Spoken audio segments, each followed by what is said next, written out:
आत्मा के अध्ययन की इस सीरीज में प्रभु यीशु मसीह के मधुर नाम में नई सृष्टि के समस्त दर्शकों का हृदय से स्वागत करते हैं। इस चैनल में बहुत सी नई सृष्टि से जुड़ी हुई बातों के बारे में अध्ययन को आप सीख सकते हैं। इन सारी वास्तविकताओं को जो मानव के जीवन में पूरा करता है उसी का नाम पवित्र आत्मा है। पवित्र आत्मा की इस सीरीज में हम लोग विशेष करके इस नई सृष्टि से जुड़ी हुई बातों का आज अध्ययन करेंगे। किसी भी वस्तु की अपने आप सृष्टि नहीं हो सकती, उसका एक सृष्टि करने वाला होता है।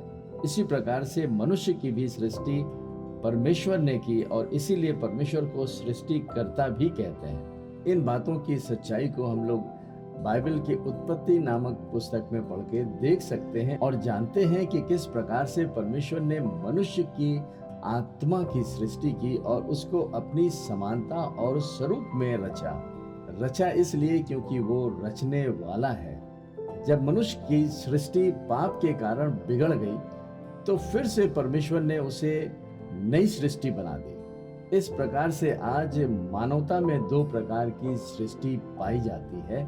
सबसे पहली सृष्टि जो है वो पहले आदम में बनती है, इसलिए सारी मानवता की जो पहली रचना हुई वो पहले आदम में हुई। इस आदम में पाप आ जाने के द्वारा सारी मानव जाति के अंदर पाप आ गया और इसीलिए ये वचन बार बार हम सुनते हैं कि सबने पाप किया और परमेश्वर की महिमा से रहित है।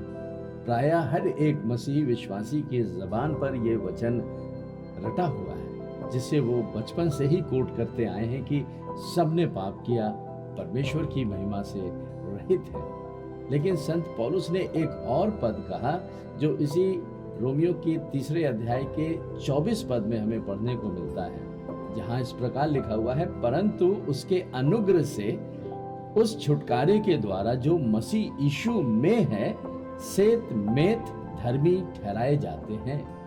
पाप का प्रभाव तो सारी मनुष्य जाति पर पड़ा ही पड़ा, लेकिन उस पाप से ज्यादा सामर्थी जो है वो परमेश्वर का अनुग्रह रहा, जिस अनुग्रह को हम प्रभु यीशु मसीह में देखते हैं या यीशु मसीह के द्वारा हम पाते हैं। ये वो अनुग्रह है जिसे ग्रेस कहते हैं। इस ग्रेस को अनमेरिटेड फेवर कहते हैं। ये वह अनुग्रह है जिसमें कि मनुष्य तो अपने जीवन में पाप में हार गया था, लेकिन परमेश्वर पिता ने सारी मानव जाति के ऊपर 100% अनुग्रह कर दिया कि वो प्रभु यीशु मसीह पर विश्वास करके सेत मेत में धर्मी बन जाए।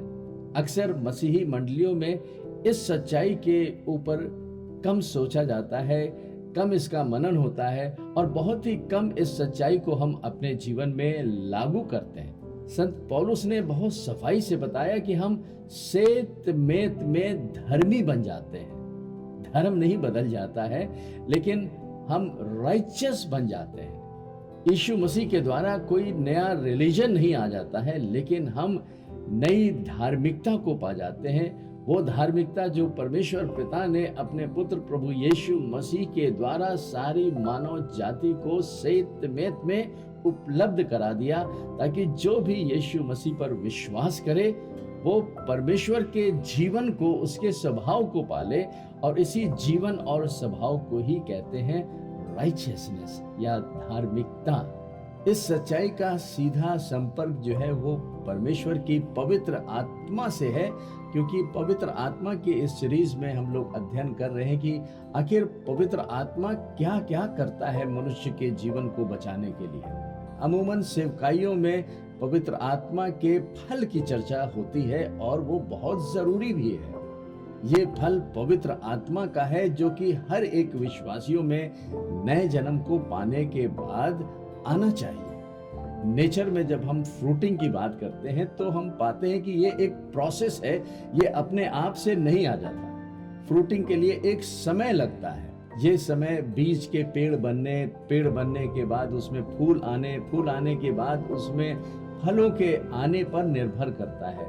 ठीक उसी प्रकार से जब प्रभु यीशु मसीह पर एक विश्वासी विश्वास करके यीशु मसीह की दाखलता से जुड़ जाता है तो उसके भी जीवन में फल आने में कुछ समय लगते हैं। लेकिन हकीकत तो ये है, रोमियो की पत्री उसके 5वें अध्याय के 5वें पद में संत पौलुस कहते हैं कि ये प्रेम या ये स्वभाव पवित्र आत्मा के द्वारा विश्वास करते समय एक विश्वासी की आत्मा में डाला जा चुका है। इसलिए हर एक विश्वासी को इस प्रेम के ऊपर काम करना होता है। क्या काम करना होगा? व्यवस्था को नहीं पूरा करना है, लेकिन विश्वास के द्वारा पवित्र आत्मा की सामर्थ्य से वो परमेश्वर के प्रेम में बढ़ सकता है और उसे बढ़ना भी चाहिए। इसी के साथ पवित्र आत्मा के बारे में बहुत ज़्यादा शिक्षा उपलब्ध है, जिसकी चर्चा हमने पहले भी करी है और फिर से आगे भी करेंगे, जिसे कहते हैं पवित्र आत्मा के वरदान। पवित्र आत्मा का वरदान विश्वासी को दिया जाता है। इसे कोई भी विश्वासी अर्न नहीं कर सकता। इस दान को वो खरीद नहीं सकता। दान के बारे में, गिफ्ट के बारे में हम जानते हैं कि इसे रिसीव किया जा सकता है। इसीलिए हर एक विश्वासी जो अनंत जीवन को एक गिफ्ट की तरह में रिसीव करता है, उसी प्रकार से उसे पवित्र आत्मा भी रिसीव करना होता है। और अनंत जीवन को पाने के बाद जब एक विश्वासी पवित्र आत्मा के गिफ्ट को पा लेता है, तो ये पवित्र आत्मा के वरदान हैं जो कि मंडली में पाए जाने वाले विश्वासियों के जीवन में इसलिए काम करते हैं जिससे कि वो विश्वासी परमेश्वर की सेवा कर सके। अच्छे जीवन को जीने के लिए एक विश्वासी को परमेश्वर के प्रेम में बढ़ना है, लेकिन परमेश्वर के राज्य की सेवा को करने के लिए उसे पवित्र आत्मा के वरदान की जरूरत है। इसीलिए पवित्र आत्मा के वरदान को पाने के लिए विश्वासी को पवित्र आत्मा को पाना है, जो कि विश्वास के द्वारा ही वो पा सकता है। यीशु मसीह ने कहा कि जब पवित्र आत्मा तुम पर आएगा तब तुम सामर्थ पाओगे। और ये सामर्थ क्यों मिलेगी? क्यों पवित्र आत्मा सामर्थ के कामों को विश्वासी के जीवन में कराना चाहता है? इसका एक ही जवाब है, क्योंकि वो एक विश्वासी के द्वारा प्रभु यीशु मसीह के जी उठने की गवाही कराना चाहता है। इसलिए कि पवित्र आत्मा की ही सामर्थ के द्वारा विश्वासी प्रभु यीशु मसीह के जी उठने का गवाह बन सकता है। पवित्र आत्मा से जुड़ी हुई इन तमाम स्पिरिचुअल ट्रुथ्स की जानकारी हर एक विश्वासी को परमेश्वर के वचन के द्वारा होनी चाहिए। होशे नबी के द्वारा परमेश्वर पिता ने अपनी प्रजा के बारे में ये बताया कि मेरे ज्ञान के ना होने की वजह से मेरी प्रजा नाश हो जा रही है। यीशु मसीह पर विश्वास करके उद्धार पाना बहुत जरूरी है, लेकिन फिर उसके बाद हमें परमेश्वर के वचन के द्वारा अपने माइंड को रिन्यू करने की भी बराबरी से जरूरत है। मन के नए हो जाने से तुम्हारा चाल चलन बदलता जाए। इन सारी बातों के बारे में हम लोग आगे चर्चा करेंगे। इससे पहले हर एक विश्वासी को एक फाउंडेशनल टीचिंग की भी जरूरत है कि पवित्र आत्मा एक विश्वासी के जीवन में क्या काम कर चुका है। हर एक विश्वासी को एक एक्सरसाइज जरूर करनी चाहिए, वो ये है कि अपने मन को उसे नया बनाना है, जिसे संत पौलुस कहते हैं रिन्यू योर माइंड। और वो इसलिए क्योंकि परमेश्वर ने मनुष्य की आत्मा की खराबी को अभी पूरे तरीके से दूर किया है। क्या खराबी हो गई थी?